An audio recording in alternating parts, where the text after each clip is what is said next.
Hi guys, welcome to my channel. बहुत बहुत स्वागत है आपका मेरे चैनल पर। आज हम देख रहे हैं कि जिस भी व्यक्ति से आपके पास्ट में रिलेशन ख़राब हुए हैं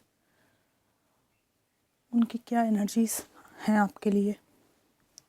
ये आपके एक्स हो सकते हैं, परिवार के लोग हो सकते हैं, जिनसे भी आपके पास्ट में रिलेशंस टूट चुके हैं या ख़राब हो चुके हैं। ये एक जनरल कलेक्टिव टाइमलेस रीडिंग है। जितना रेजोनेट करे उतना लीजिए। Strength, night of wands, the emperor, the moon, five of wands, queen of swords, bottom of the deck है सेवन ऑफ सोर्ड्स।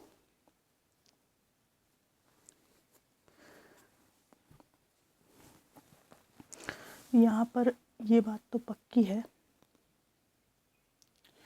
कि ये व्यक्ति आपको पास्ट में धोखा देते रहे हैं, जिसकी वजह से ये रिश्ता टूटा है। ये आपके फैमिली मेम्बर्स भी हो सकते हैं, ठीक है। बिल्कुल आपको नापसंद करते थे, हमेशा आपके खिलाफ एक दूसरे को भड़काना, राजनीति खेलना ही चलता रहता था। 5 लोग हो सकते हैं ये। आपकी हर बात से इनको समस्या थी और बहुत धोखाधड़ी भी हुई है। ये धोखा देते ही रहे आपको, और ये धोखा जो है और ये जो दुख दर्द है, ये किसी के भड़काने के कारण भी हो सकता है, और ये किसी और के चक्कर में आने के कारण भी हो सकता है।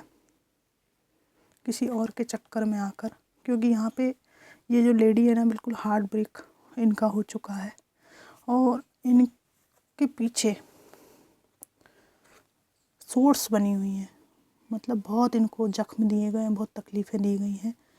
इवन इतने कि इनके जीवन में कुछ प्रकाश की किरण भी हो ना, तो भी ये देख नहीं पाती थी।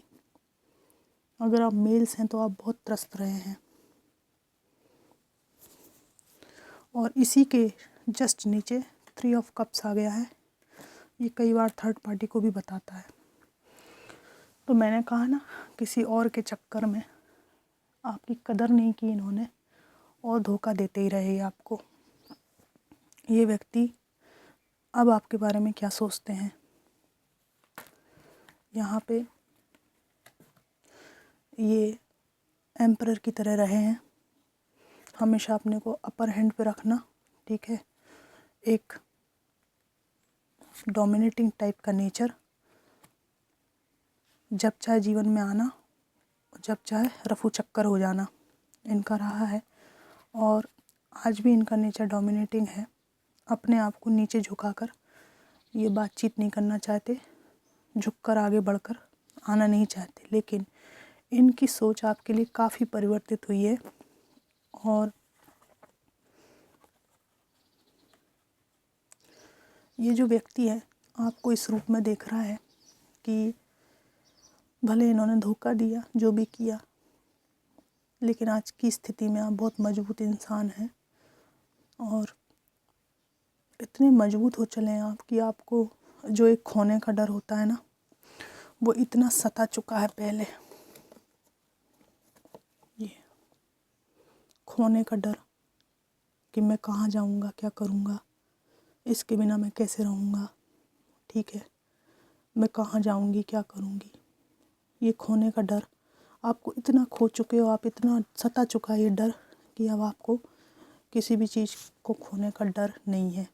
मतलब अति हो चुकी है बहुत ज़्यादा। यहाँ पर मून का कार्ड है। एक तरह की नेगेटिव माइंडसेट में ये व्यक्ति रहे हैं, बहुत नेगेटिव आपके टूवर्ड्स, नेगेटिव ग्रुप्स में मिलके एक साजिश करना, नेगेटिव टॉक्स करना, ठीक है।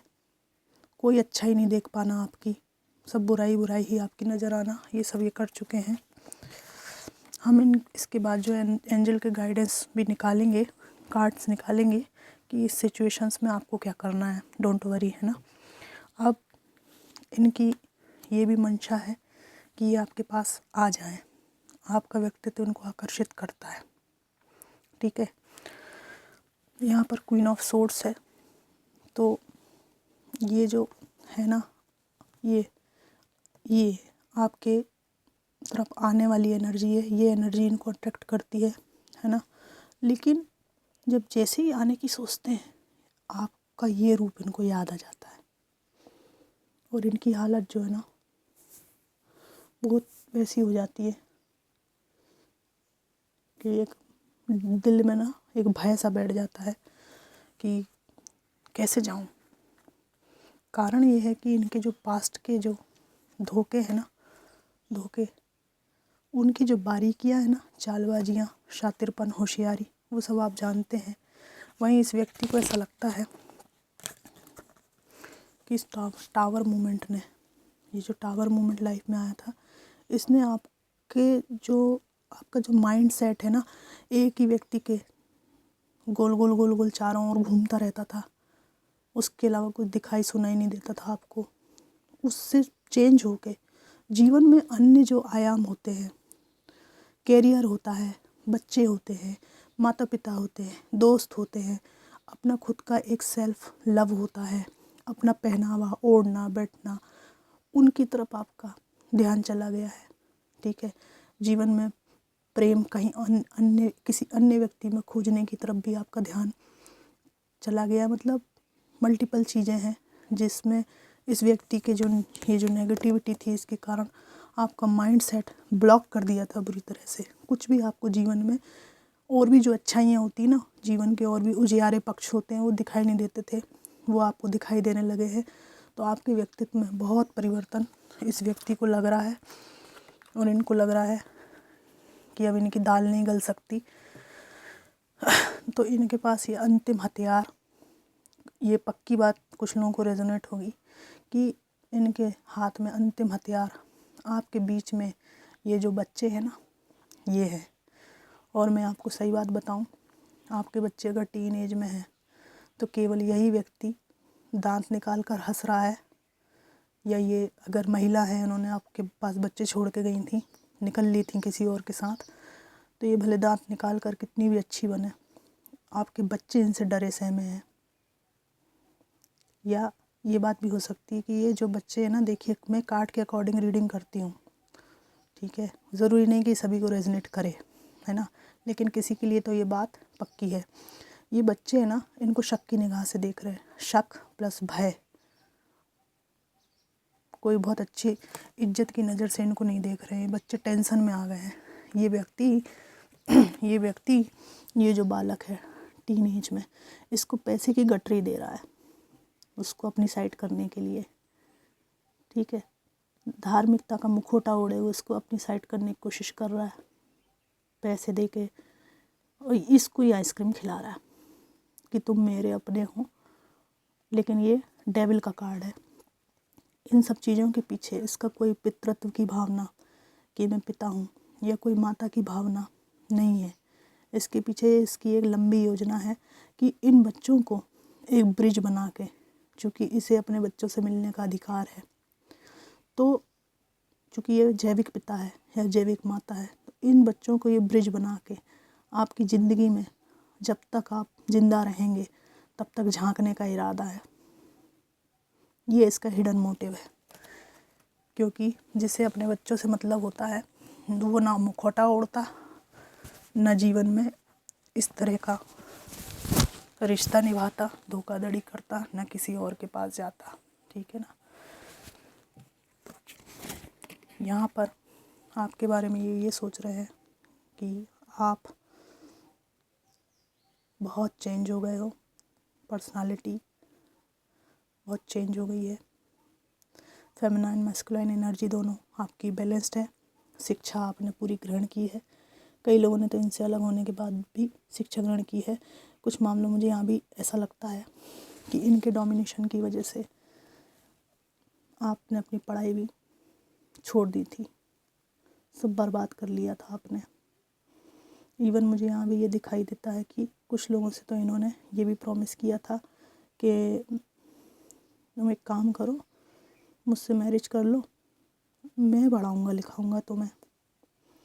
या अगर ये फीमेल थी तो ये ऐसा कुछ राजनीति थी कि ठीक है, जॉब तो तुम करते ही हो, जो भी है तुम्हारा सब कुछ है, बाद में कर लेना, मैं तुम्हें पूरा सपोर्ट करूँगी।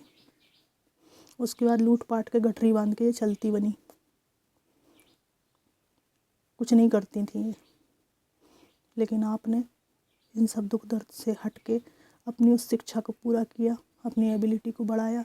और अगर ये शिक्षा वाली बात नहीं है तो आपने कुछ ऐसा सीखा है किताबों के अध्ययन से, धर्मशास्त्रों के अध्ययन से। आप में से कुछ लोग हीलिंग करते हो, कुछ लोग टैरो रीडर हो, कुछ लोग स्पिरिचुअलिटी से रिलेटेड कुछ प्रैक्टिसेस करते हो, ठीक है। अकेले कमरे में आप लोग सेल्फ लव और आत्मचिंतन में अपना समय व्यतीत करते हो, ये मुझे स्पष्ट दिखाई दे रहा है। अगर आप मेल्स भी हैं ना, तो बकवास लोगों के साथ रहने की अपेक्षा आपको अकेले कुछ देर ईश्वर के साथ रहना, बैठना पसंद है, ठीक है। और आप में से कुछ मुझे यहाँ भी एनर्जी ऐसी दिखाई देती है, आप में से कई मेल्स ऐसे हैं जिनके मन में महिलाओं को देखकर कहते ना, एक सेक्सुअल एनर्जी वाइब्रेट नहीं होती है। आपका दिल इस तरह से तोड़ा गया है कि ये प्रेम में टूटा हुआ हृदय है।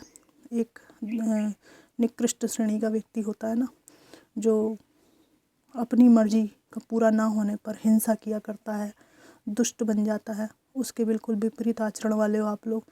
दिल टूटने के बाद भी आपने नारी के प्रति जो आपकी रिस्पेक्ट होती है, ठीक है ना, किसी को बहन कह के पुकारना, किसी को माँ जैसा ट्रीट करना, बच्चियों को कन्या मानना, इस तरह की जो आपकी क्वालिटी है वो अभी भी बरकरार है।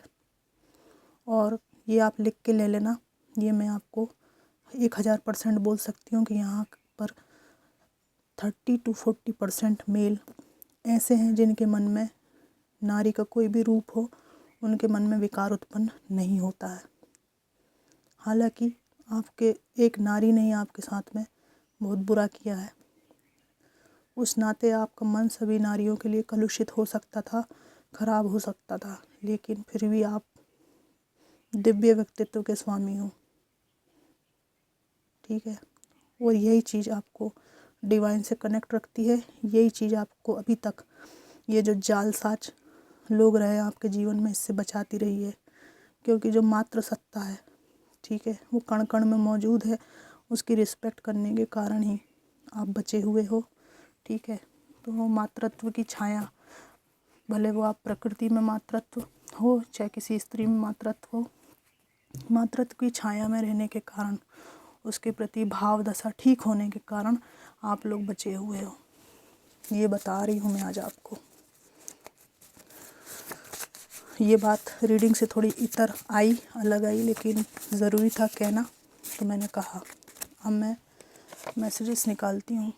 लाइफ टाइम शेम, इन्होंने ऐसी हरकत मारी है कि लाइफ टाइम की इनको शर्मिंदा होना पड़ रहा है। ये अपने मासूम बच्चों को छोड़ के आपके पास निकल गई या निकल गए, ठीक है। कहीं थर्ड पार्टी में बहुत इन्जॉय कर लिया इन्होंने, तो अब लाइफ टाइम शेम है इनके कि कैसे आए, ठीक है। और जब अगर इनको नज़र मिलाने में बच्चों से भी दिक्कत हो रही है कि कैसे क्या करें, तो वो तो फिर शर्मिंदगी की बात है ही। I am facing my shadow and I want to change. इसको आप समझ ही गए होंगे। डू यू मिस मी पूछ रहे हैं।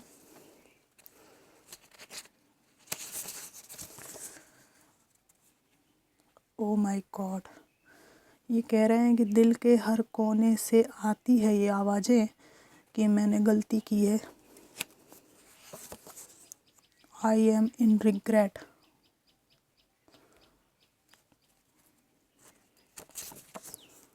पीठ पीछे बहुत कुछ हुआ है। ये देखिए पीठ पीछे का कार्ड भी आया था, बहुत सारी राजनीति, षड्यंत्र, लेकिन हासिल कुछ नहीं हुआ इस व्यक्ति को, खुद ही कह रहे हैं ये। I am a selfish person आया है।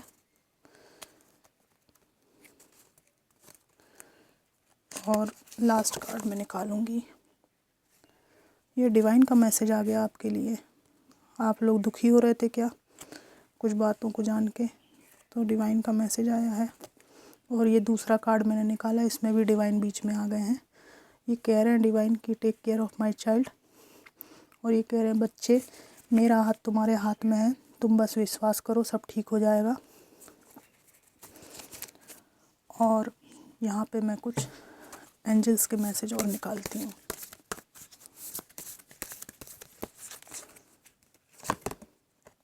नो नीड टू वरी आ गया है, ठीक है। आपको कोई भी चिंता की ज़रूरत नहीं है, आपके साथ कुछ बुरा नहीं होने वाला, आप हमेशा बचे रहोगे, प्रोटेक्शन आपको प्राप्त है। मेडिटेशन बीइंग आंसर्स, मेडिटेट करें आप लोग तो आपको आंसर्स मिलेंगे। Ask for help from others, दूसरों से मदद लीजिए, ठीक है। सक्सेस, आपको सफलता मिलेगी। और 5वां कार्ड है रिकंसिडर। यहाँ पर कुछ ऐसी बात है कि कोई भय से आप आक्रांत हैं, कोई आपको परेशानी है, ठीक है। तो उसको कैसे आपको सॉल्यूशन ढूंढना है, उस पर आप बार बार पुनर्विचार करें, है ना। जल्दबाजी में कोई भी निर्णय ना लें।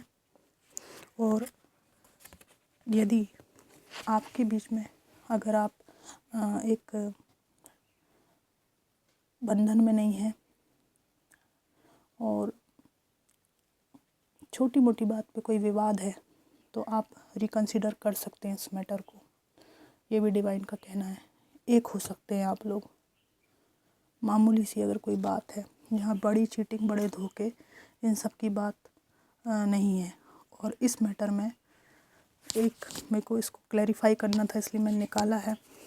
इसमें लिखा है कि कम्युनिकेट क्लियरली। कोई छोटी मोटी बात पे आपके पर्सन से आपका विवाद है, या घर में कोई विवाद चल रहा है फैमिली मेम्बर्स से, तो आप बातचीत करें साफ साफ, तो उसका समाधान निकल सकता है। तो फ्रेंड्स, ये थी रीडिंग।